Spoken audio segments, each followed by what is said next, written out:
सिंधुदुर्ग जिल्ह्यात दोडामार्ग आणि वैभववाडी नगरपंचायत निवडणुकांच्या निमित्तानं नारायण राणे विरुद्ध शिवसेना भाजप एकेकाळी सिंधुदुर्गात नारायण राणेंचं एक हाती वर्चस्व होतं, मात्र राणेंचा कुडाळमध्ये पराभव झाल्यानंतर शिवसेना भाजपचा जोर वाढला।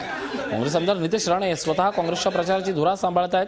काँग्रेसनं दोडामार्गात राष्ट्रवादी सोबत आघाडी केली आहे, तर वैभववाडीत दोन्ही पक्ष आमने सामने लढत आहेत। दुसरीकडे शिवसेना भाजप मात्र युती करून निवडणूक लढवते। राणेंचे एकेकाळचे खंदे समर्थक राजन तेली स्वतः सेना भाजपच्या प्रचाराची धुरा सांभाळत आहेत, तर पालकमंत्री दीपक केसरकरांनीही जातीनं लक्ष घातले। आज काँग्रेस आणि राष्ट्रवादीबद्दलचं मत दिवसेदिवस लोकांचं खराब होत चाललेलं आहे।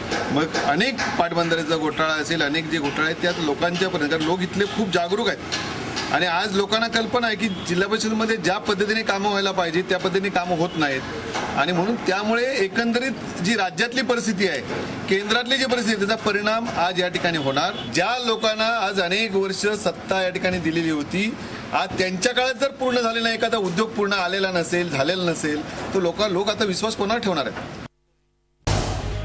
झी 24 तास रहा एक पाऊल पुढे।